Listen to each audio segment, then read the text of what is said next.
If a woman has never told you anything about her past, are you certain you really know who she is? Most men think they do, because they've asked about her relationships, her childhood, the heartbreak she's been through. And on the surface, it feels like the right thing to do. Ask, listen, connect. You imagine she'll appreciate your curiosity, that she'll admire your effort to understand her. But here's the part most men never think about. The moment you ask, she begins editing. She doesn't necessarily lie, at least not in the way you think. But she filters. She rearranges details. She skips over chapters. Not to trick you, but to protect herself. Imagine this. You're sitting in a cozy coffee shop on your second date. You lean forward and ask, "So, what happened in your last relationship?" She smiles faintly, looks down at her cup, and says, "Oh, it just didn't work out." And then she quickly changes the subject. On paper, that sounds harmless. But what you don't see is a flicker in her eyes, the way her voice dropped half a tone, the microsecond pause before she answered. Those are the cracks in the story, the moments that show there's more underneath than she's ready to share. This isn't about accusing her of being dishonest. It's about understanding that every person has a curated version of their past, the one they present to strangers, to acquaintances, even to new lovers. And if you rely only on that version, you're not seeing the full picture. You're getting the highlight reel, trimmed to the messy scenes, the moments of weakness, the mistakes she'd rather you never associate with her. But what if you didn't need to ask? What if, without a single direct question, you could piece together where she's been, what she's endured, and how it shaped the woman sitting in front of you? What if her past was written into her everyday actions, hidden in the way she reacts to a compliment, the way she talks about strangers, the way she handles the smallest inconveniences? In this video, I'm going to walk you through exactly how to see those signs. You'll learn to read the unspoken language she doesn't even realize she's speaking. And by the end, you'll have a decision to make. Do you want to step into her story, knowing the baggage it comes with?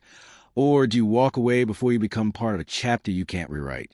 The biggest mistake men make when trying to understand a woman's past is believing her words tell the whole truth. Words are easy to control. They can be rehearsed, polished, and tailored to create the exact impression she wants you to have. People do it every day, often without realizing it. They don't just tell you what happened. They tell you what they're comfortable letting you know. And the more sensitive or painful the subject, the more likely it is that the story you hear has been edited down to a safer, easier to digest version. Think of it like reading someone's resume. A resume can be accurate without being complete. It highlights the strengths, hides the failures, and presents a narrative that feels neat and tidy. But life isn't neat and tidy, and neither is a person's emotional history. Here's a real-life example. I knew a guy who met a woman online. She was warm, charming, and seemed refreshingly open in their first few dates. She spoke about her childhood, her hobbies, and even past relationships, but always in broad strokes. He took her words at face value, thinking her openness meant full honesty. It wasn't until months later, when a mutual friend mentioned an old breakup that had ended in betrayal, that he realized she'd never once mentioned it. Not because she was hiding it maliciously, but because it was a wound she didn't want to reopen. Her words told part of the story, but her silences told the rest. The truth is, behavior is harder to fake. A woman might say she's completely over her ex, but then you notice her mood shift when his name pops up in conversation. She might claim she doesn't care about attention from men, but you see the way her energy spikes when someone compliments her. These are the moments that matter. The men who understand to stop interrogating and start observing. They don't chase dramatic confessions. They collect patterns. How she reacts when caught off guard, how consistent her mood is, whether her actions match her claims. Over time, these small observations reveal far more than any question and answer session ever could. The key is patience. You can't force the truth out of someone without changing the truth in the process. But if you're willing to watch and listen without pressure, you'll see the unfiltered version, the one that isn't crafted for your ears, but simply exists because it's real. And once you understand that, you're ready for the first real test, seeing how she responds when the spotlight turns toward her. One of the clearest windows into a woman's past is how she responds to attention, especially from men. I'm not just talking about whether she smiles when you compliment her or says thank you when someone notices her new dress. I'm talking about the entire way she interacts with the spotlight, both in public and online. This is where you see whether attention is something she enjoys or something she needs. Picture this. You're at a small dinner gathering. She walks into the room, and within minutes, several people greet her warmly. Maybe she smiles politely, engages naturally, and then moves on without lingering on the attention. That's someone who enjoys being noticed but doesn't depend on it. But maybe it's different. Maybe the moment eyes turn her way, her energy shifts. She stands taller. Her voice gets louder. She positions herself so she's at the center of the group. Every compliment seems to give her a jolt of energy, almost like a shot of espresso. That shift isn't about vanity, it's about validation. The same applies online.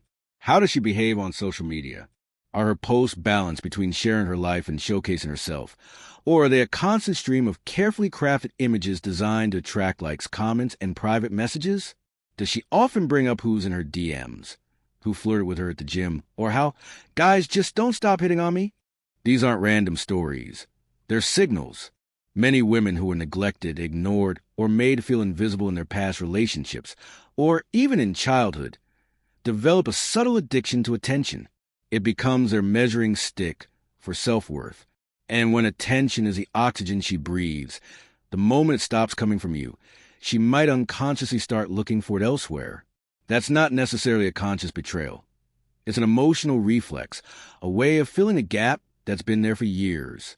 The critical question isn't just how she reacts to attention, but why. Does she light up because she feels genuinely appreciated, or because she's chasing a high she's terrified to lose? If it's the latter, you could find yourself a relationship where you're constantly competing with the outside world for validation, and that's a battle you'll never fully win. Now, attention is just one sign, but there's another place where her past slips into present, one that's just as telling, if not more. It's in the way she talks about other women. And if you listen closely, you'll hear the echoes of her history in every word. If you really want to hear a woman's unfiltered past without her ever realizing she's telling you, listen to how she talks about other women, her friends, co-workers, even strangers she spots across the room or on social media. These moments are gold because they're rarely rehearsed. Most people don't script their casual opinions, and it's in those unscripted moments that the truth seeps out. Imagine you're having brunch together, and she starts telling you about a friend from work. Does her tone carry warmth, admiration, or genuine happiness for that friend's success? Or is it laced with subtle sarcasm, quiet mockery, or a quick pivot to criticism? If every woman she mentions is fake, a mess, trying too hard, or probably cheating on her boyfriend, that's not just her being honest. It's a pattern. And patterns like that almost always have roots in lived experience. Sometimes it's projection. A woman who constantly accuses others of being too flirty might have been cheated on before. One who undermines another woman's achievements may secretly feel she's always been playing catch-up. And when she says, I just don't get along with other women, it can sound independent or even admirable, but more often it's a shield, a way to preempt the pain of betrayal she's already endured in past female friendships. I knew a man who dated a woman like this. On their first few dates, she casually dismissed most of her female friends as drama queens. At first, he thought she was just avoiding gossip, but over time, he realized she had a deep mistrust of women in general, stemming from high school friendships that had ended in cruelty and exclusion. The effect on their relationship was subtle but constant. She struggled to trust his female colleagues, and she often assumed the worst about women he interacted with. The truth is, a woman who's at peace with herself is usually at peace with other women. She doesn't view them as competition because she's not operating from scarcity. But a woman who sees every other woman as a threat is telling you, without meaning to, that her past taught her the world is a battlefield.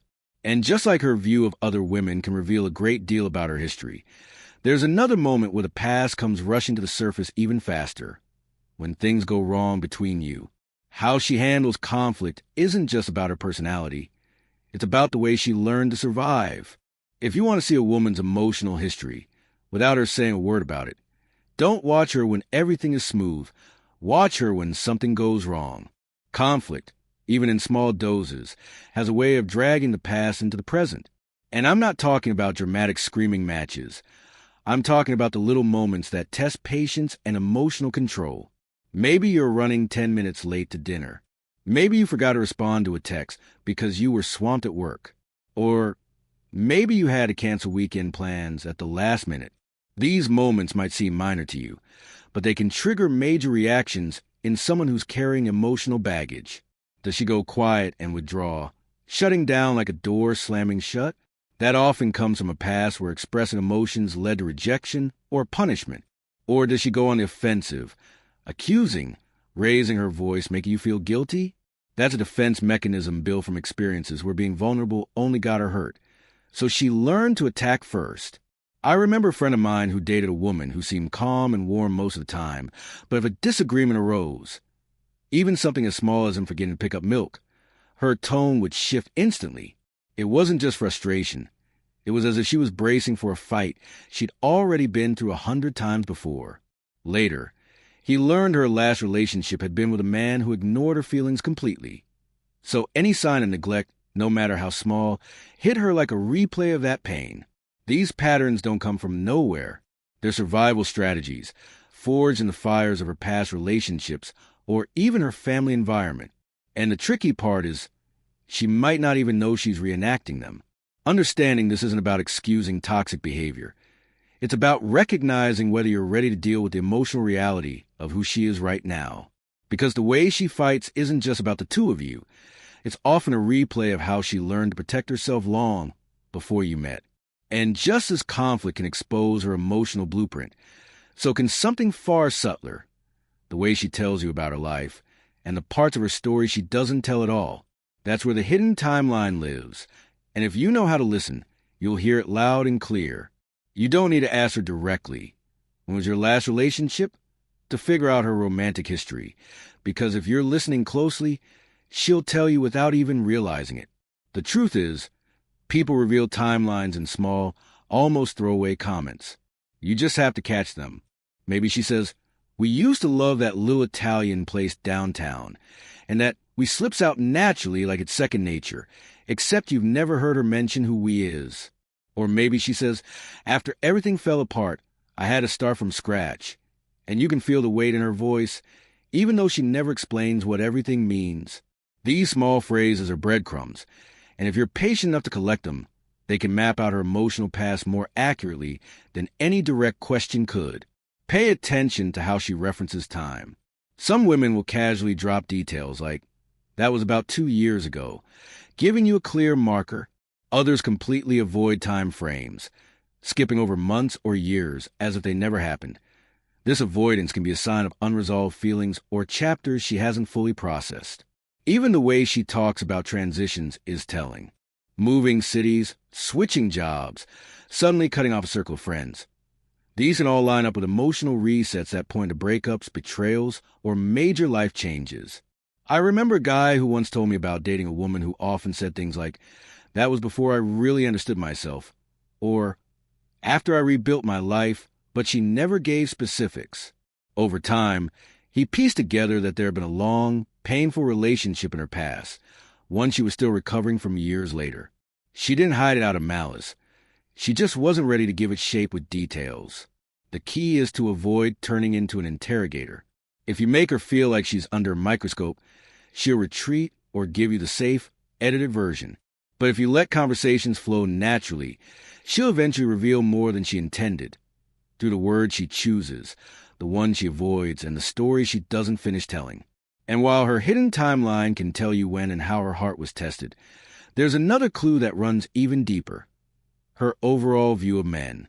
Listen carefully, and you'll hear whether she sees you as an individual or as part of a category she's been wary of for years. One of the most revealing windows into a woman's past is how she talks about men. Not you specifically, but men as a whole. These opinions don't form in a vacuum. They're shaped by years of lived experience, often crystallized by the most emotional events in her life. You'll hear them when she talks about her exes, her male friends, her co-workers, or even a celebrity caught up in a news scandal. The question is her tone balanced and thoughtful, or is it loaded, laced with sarcasm, cynicism, or quiet resentment. Imagine sitting across from her while the two of you watch a movie where the male character cheats. Does she make a casual joke, or does her voice harden ever so slightly as she says, "That's just how men are"? On the surface, it might sound like harmless banter, but repeated enough times, those comments form a pattern, and patterns reveal belief systems. I once spoke to a man who dated a woman who, every time a story came up about a man failing in some way, cheating, lying, disappearing, would shake her head and mutter, "Typical." At first, he brushed it off, but over time, he noticed it seeped into how she reacted to him. If he was quiet for an evening, she assumed he was upset or hiding something. If he was late to text back, she imagined the worst. It turned out she'd been cheated on more than once, and although she wanted to trust him, her baseline belief was that men couldn't be relied on. This is why paying attention matters. A woman can be affectionate, warm, and fun with you in the moment, but if her deeper worldview about men is rooted in disappointment or betrayal, that lens will eventually color how she sees you, especially when conflict or doubt enters the picture. And these beliefs don't vanish just because you're different from the men who hurt her. So when you hear a woman speak about men in general, you're not just hearing her opinion. You're hearing the residue of every experience she's ever had with them. If it's mostly negative, you have to ask yourself, are you ready to carry the weight of her history along with your own? And if her view of men can shape how she treats you, there's another influence that runs even deeper, one that often starts before she ever dated anyone. It's the emotional blueprint set in childhood, her relationship with her family. That's where the roots go all the way down. If you truly want to understand how a woman forms bonds, handles trust, and navigates intimacy, you need to pay attention to the emotional blueprint laid down in her earliest relationships, especially with her parents. This is not about digging for trauma or forcing her to recount every childhood memory. It's about listening carefully to the tone, the choice of words, and the emotional charge when she talks about her family. When she speaks about her father, does her voice carry warmth and fondness, or is it neutral, distant, maybe even dismissive? Does she light up when she talks about family traditions, or does she roll her eyes and change the subject? Sometimes it's in small, almost throwaway comments, like, "Yeah, my dad was around, we weren't super close, but whatever." That whatever is doing a lot of heavy lifting. It might be a mask for disappointment, so deep she's trained herself not to feel it anymore. I knew a man who once dated a woman who seemed fiercely independent. She rarely asked for help, never wanted to bother him with her problems, and often insisted she could handle everything herself. Over time, he discovered she'd grown up in a home where affection had to be earned and vulnerability was met with criticism. That independence wasn't pure confidence. It was self-protection.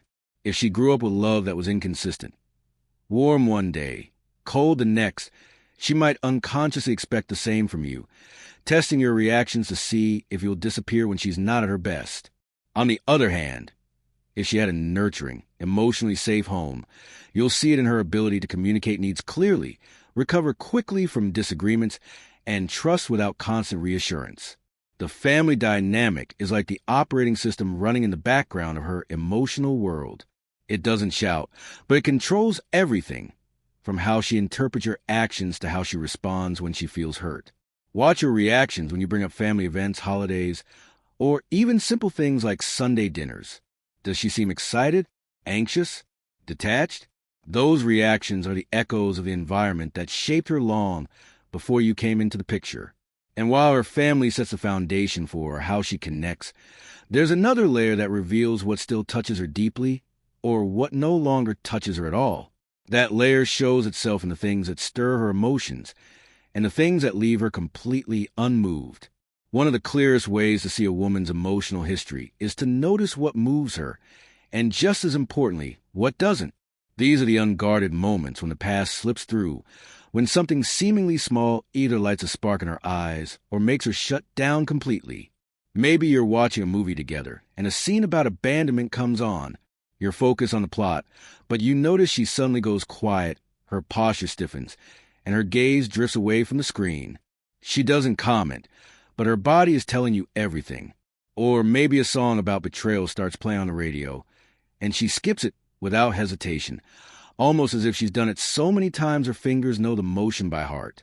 On the flip side, maybe you open up about a personal struggle, something raw and vulnerable, and she barely reacts. She offers a polite nod or changes the subject, not out of rudeness, but because she's built a kind of emotional armor that keeps her from going there. Detachment can sometimes be mistaken for strength, but more often, it's the byproduct of years spent keeping certain feelings locked away.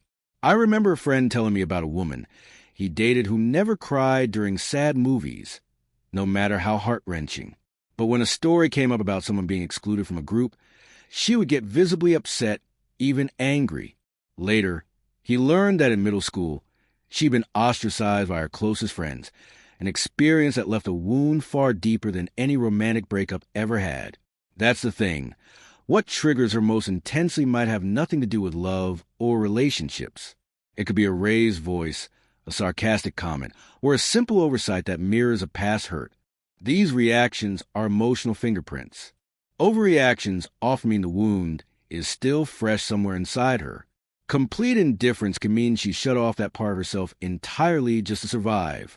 You won't uncover this by asking, "What makes you emotional?" That will only get you a rehearsed answer. Instead, you learn it by watching her in the background moments, when she's not aware you're paying attention. And once you start noticing these emotional fingerprints, you'll realize they're not isolated. They connect to everything else you've seen. Which brings us to the most important principle of all. The real truth comes not from the questions you ask, but from the patterns you observe. The most perceptive men understand a simple truth. The answers you get when you ask a direct question are rarely the whole truth. They're the polished, edited version she's willing to share. This isn't always deception. It's human nature. When someone knows they're being questioned, they instinctively manage their image. They emphasize certain parts, downplay others, and sometimes leave entire chapters untold. That's why the smartest men don't interrogate. They observe. Observation is about reading the moments in between, the subtle cues she isn't consciously controlling. It's noticing how she responds when plans change last minute.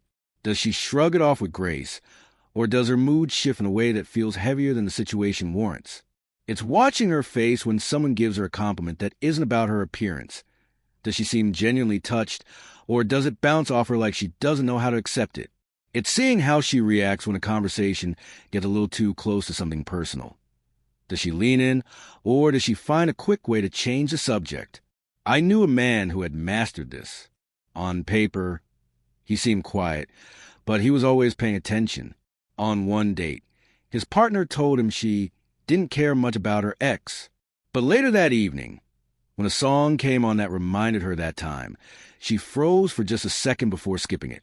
That single, unguarded reaction told him more than any direct question could have. Observation isn't coldness. It's emotional literacy. It's the ability to see the patterns forming, the repeated way she handles conflict, the consistent tone when she talks about certain people, the subtle shifts in her body language when certain topics arise. Over time, these details form a map of her emotional landscape. That map shows you the safe zones, the areas under construction, and the danger zones you may not want to wander into. Most men never see this map because they're too busy trying to dig the truth out with questions. But when you learn to read what's in plain sight, you realize you never had to dig at all. The truth was always leaking out in her behavior. The only question left is, now that you can see it, are you ready for what it's telling you? And that brings us to the final piece. What to do with this knowledge once you have it, and how it changes the way you approach every relationship from here on out. You can't rewrite her past. No matter how much you might wish you could erase the heartbreaks, betrayals, or disappointments that shaped her, those experiences are part of who she is now. But here's the power you do have. You can choose whether or not you want to be part of the next chapter. And that choice becomes a lot clearer when you stop relying on what she tells you and start seeing who she truly is through her actions, reactions, and patterns. Once you train yourself to observe instead of interrogate, you begin to spot the difference between a woman who has faced her past and built something stronger from it, and one who's still trapped inside it, whether she realizes it or not. You stop getting caught up in the charm of first impressions, and you start connecting with reality. That doesn't just save you from heartbreak. It saves you years of your life. Think back to what you've learned in this video. Which sign stood out to you the most? Was it the way she reacts to attention? The tone she uses when talking about other women? The sudden silence in the middle of a movie scene that hits too close to home? These are not random details. They're pieces of a puzzle. And once you put enough pieces together, you'll see the full picture, whether you ask for it or not. If you recognize these signs in someone you've dated, or even in yourself, share it in the comments. Your story might help another man see a truth he's been missing. And if you're the kind of man who wants to go deeper into this kind of understanding, who wants to read the subtle language of behavior most people overlook, then make sure you subscribe. Because in the next video, we're going to break down the 5 types of emotional baggage you can spot within the first 10 minutes of meeting a woman, and how to tell if she's healed or simply learned to hide it. Until then, keep your eyes open, your standards high, and your peace protected. Because the truth is always there. It's just a matter of whether you're sharp enough to see it before it's too late.